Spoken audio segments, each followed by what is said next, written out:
unity.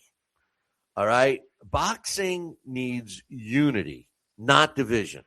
Boxing needs unity, not division. Now, what do I mean by that? Well, okay, first and foremost, up until Zuffa Boxing, hey, John, every time I say Zuffa Boxing, we should have balloons falling and stuff like that. Next time we do an event. But anyway, you think about it, right?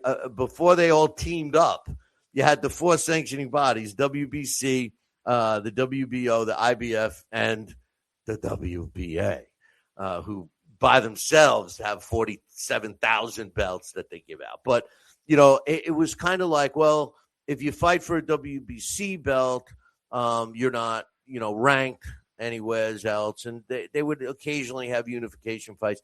They're getting a lot better with that now.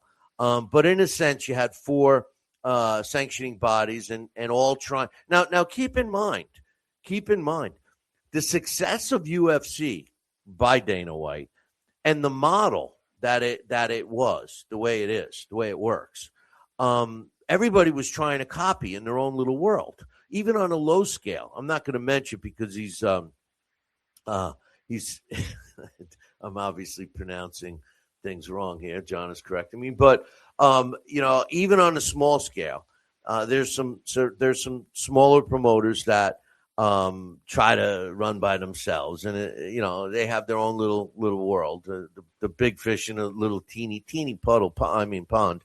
But you got the WBC, WBA, WBO, right? IBF. They're all kind of working separately.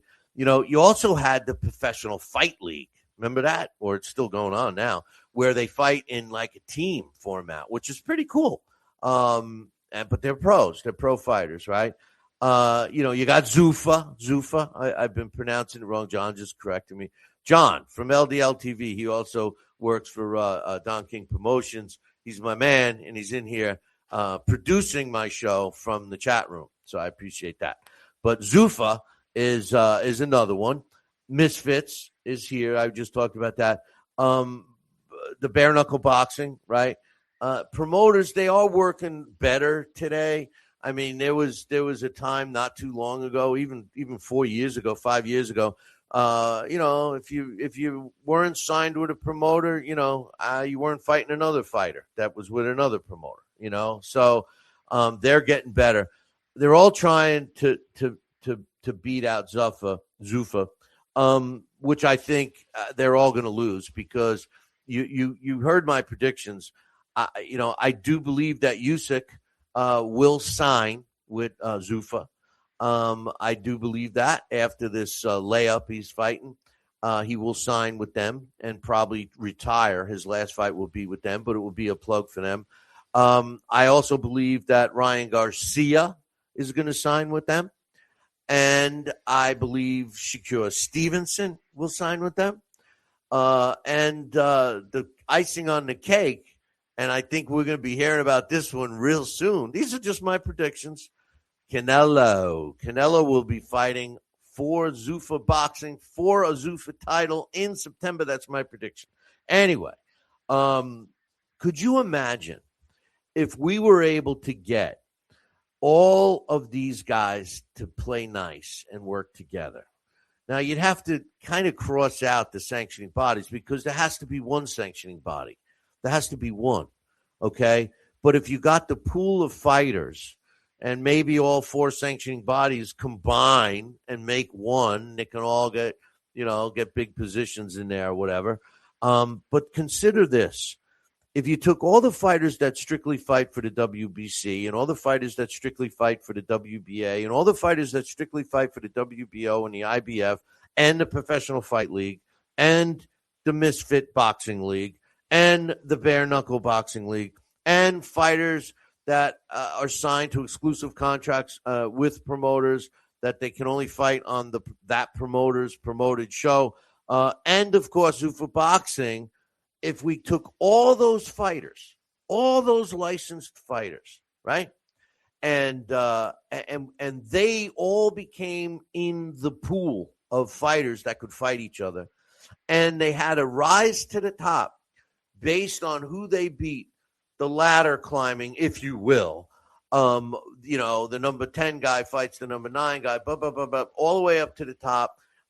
Initially, the number 1 and number 2 guys fight for the world title, and then it's simply the man who beat the man. Except you got to, in order to get a shot at the man, you got to work your way up. And, you don't really, if you lose, you go back down, but you get to climb back up. You're not, it's not like your career is over. Could you imagine how great the sport would be?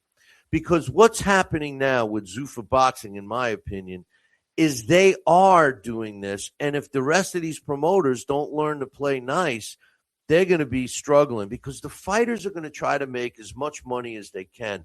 Every fighter truly, maybe not every fighter, leave Floyd Mayweather out of this, but every fighter truly wants to fight the best. They want to prove they're the best, and they're not afraid of anybody. Okay, if you're brave enough to get into the ring to fight, you're not afraid of anybody. That's the fact. All right. But what makes a fighter not take a fight generally is his team around him or the fear that he's going to lose his own. Now, if that fear is erased, if you don't really lose anything by losing a fight or two, and you still get the opportunities to climb the ladder and become a world champion, at better than that, because the champions that Zuffa Boxing are going to crown eventually when they get, this talent pool going, because they're building it. All these fighters that you saw on the undercard that are putting on these great shows, they're the guys that are going to be climbing the top. So we're going to know them, which is a whole nother thing. And, the value of that, which, the notoriety, the fact that people know who you are, that brings value to the game too. Again, I think Zuffa is going to succeed. I hope they do. I'm in their corner. But a way that would even be better is, instead of trying to fight Zuffa, why don't the people in the boxing world that make all the decisions get together, have a sit down, like we call it, have a sit down and iron it out, make it work. Because if you had all of those fighters fighting each other, man, you would have a great sport of boxing. It would be the way it was. It would be the way it was. People say, "Oh, how can we get back to the way it was?" This is the only way. Either that, or you'll be abandoning ship here. So that's what I think. Boxing needs unity instead of division. And I do believe that we'll get some success with Zuffa. We'll get some success with other promoted fights.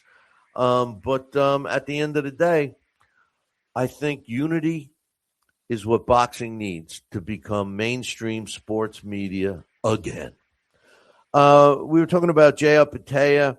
Now, like I said before, he fought for the very first world title for Zuffa on Sunday night when he beat Brandon Glanton. But prior to the fight, a lot of stuff was out there about the IBF not sanctioning the fight, which they did not, and stripping him, which they have not. And then it came out today that Jaya Patea has an attorney, and they're potentially putting together a let's just say a beef, where the attorney said that they have good reason to believe that the IBF's decision to withdraw the sanctioning of their title with his fight against Glanton was a product of a coordinated industry-wide collusion designed to punish, and this is him, meaning Jaya Patea, for working with Zuffa Boxing and deter other athletes from doing the same. The sanctioning bodies seem to be teaming up. The IBF put out a statement saying that wasn't the case, that they did get the sanctioning fee from Team Apatea, paid in full, transferred to fight for their title, but they decided not to and had returned it prior to the fight. Their stance is that, the Zuffa Boxing is not considered a major sanctioning body yet. And they did say that they had left the door open for Dana White and Zuffa Boxing to, show them, apply, and they could very well be accepted in the future. But right now, you see, my opinion on this is I think that the sanctioning bodies are going to lose this battle because the fighters themselves, they're watching this right now. So what do? You strip the title, right? So Jay Apatea is arguably the best cruiserweight on the planet, right? He's arguably the best cruiserweight on the planet. And, he's the guy that, people want to see, at least at this point. If you look at talent, strictly talent, he's the guy. Now he has the ring belt. He's now got the Zuffa belt, and he had the IBF belt. Now, if the IBF strips him and, they have two other people fight for it, so what is that doing for the cruiserweight division? Because you remember the other title holder is Gilberto Ramirez, who is fighting David Benavidez. So he's the other title holder and who's been avoiding fighting Jay Apatea. And then you got Noel McKillian, who's got the other belt. So, these guys are all fighting. You got Benavidez taking on Gilberto Ramirez. So if Ramirez wins, he's got, all those fights we just talked about with all the other cruiserweights. If Benavidez wins, he's not going to go back down to light heavyweight. He's going to stay a cruiserweight. And then he gets those fights. He gets the opportunity. I'm sure he would love an opportunity, David Benavidez, to fight Jay Apatea. So the IBF is going to walk away from Jay Apatea. It's the same thing. The sanctions bodies used to let Floyd Mayweather get away with all kinds of stuff because they wanted him to have their belts, and the same thing, as a sanctioning body, if you're trying to scare the fighters, you don't have the pockets that Zuffa Boxing and the people that are backing Zuffa Boxing have. You're going to lose the money battle. I mean, just look at Conor Benn. I mean, he just got $15 million to fight, a one-fight deal, $15 million, and he's not even fighting, a real badass opponent. No disrespect to his opponent. Now, he may lose the fight because the opponent is a good fighter, just not a main top name, So, and even Eddie Hearn was saying, "Oh, I can't believe it. He turned down." Talking about Ben, he turned down several championship opportunities to take this. Well, it seemed pretty obvious that Conor Benn took it because of the Do-Re-Mi. He makes life-changing money in one fight, and if he wins, he's going to make some more. If he loses, he's just made some big bucks on the Eubank card, on the Eubank 2 fights that he had. So, this is what's happening, and I don't understand why they're going against their fighters. The pool of the fighters is the most important thing. And speaking of the IBF, and now, okay, where's my pronunciation coaches now? Because Zanabek Alamukuli, which I can never pronounce his name. I did once. I did get it right once, but he was the former IBF middleweight world champion because the IBF just stripped him because he tested positive for a trace of what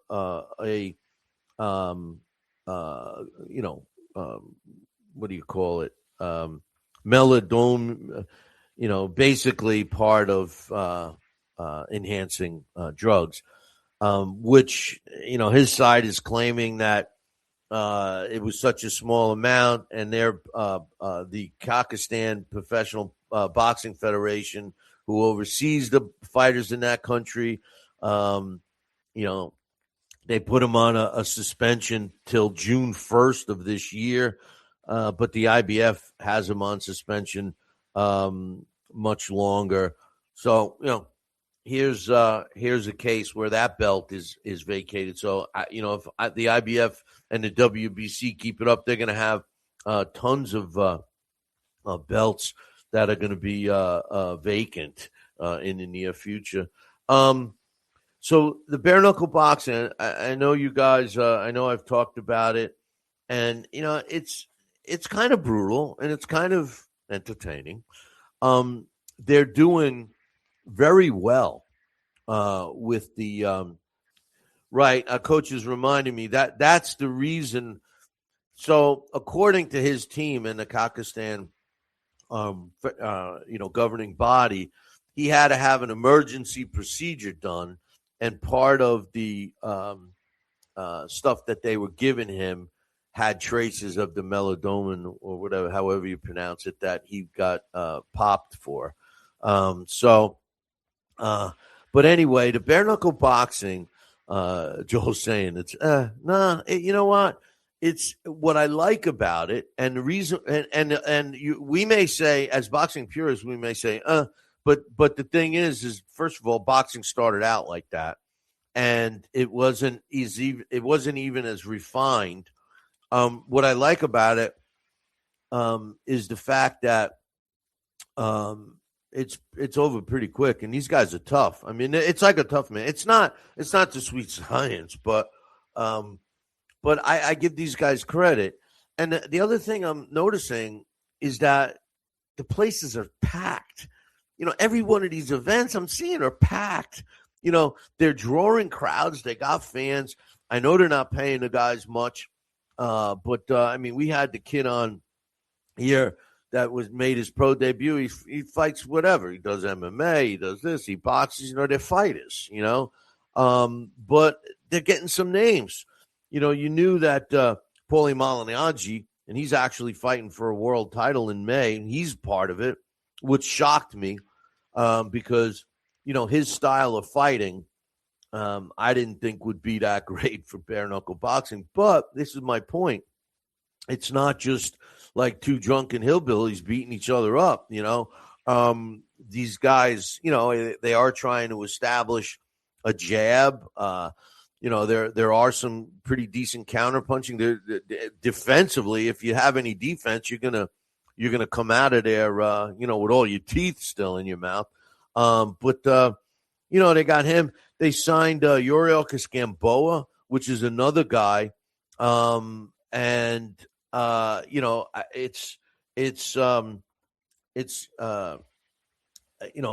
is another one that I'm curious to see how he does, because he wasn't, his chin was the weakest, Joel has asked me to answer Mariano. Yes, I did. And let's see, what do we got? I've watched both. Joel is asking me bare knuckle fighting championships or bare knuckle boxing. I've watched both of them. The BKB is the one that's starting to get these guys like Gamboa. Lee Selby is a guy from England. He's a good fighter. Paulie Malignaggi, Victor Ortiz signed. These are guys I would have never thought, especially Victor Ortiz. Victor Ortiz was the one famously said nobody should take a beating like this. Nobody.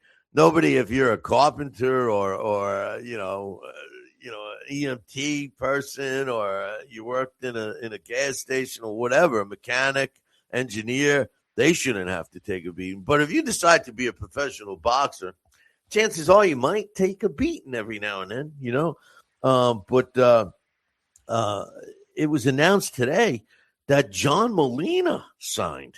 Now, this was a guy that could take a beating. John Molina could take a punch. He got beat up, but he could all of a sudden, he's getting beat up for 10 rounds, and then he comes out for the 11th, and he knocks his opponent out. It's going to be interesting to see about him, to see how he is. So, they're getting some names. All in all, that's good for that brand. But again, it's like, all these fighters that are signing up, they're signing up because maybe they don't have any opportunities in, boxing, whatever, WBC, all those other areas. Maybe they're getting no opportunities. Maybe they don't have any people, a trainer or whatever, manager, something, so they're going to whatever opportunity comes to them. And it's, they're all running standalone. Now with these guys in bare knuckle boxing, it does seem that they're signing guys that are, probably couldn't pass the physicals in, New York and Nevada and New Jersey. Paulie Malignaggi, I mean, he's no spring chicken. John Molina, I mean, all these guys, Gamboa, they're, maybe they can't fight, in the others, I want to say professional boxing, but that is professional. Anyway, it would be interesting to see if some of the younger guys, because there are some of the young guys that would, consider fighting, boxing instead of that. Like, why aren't they doing it?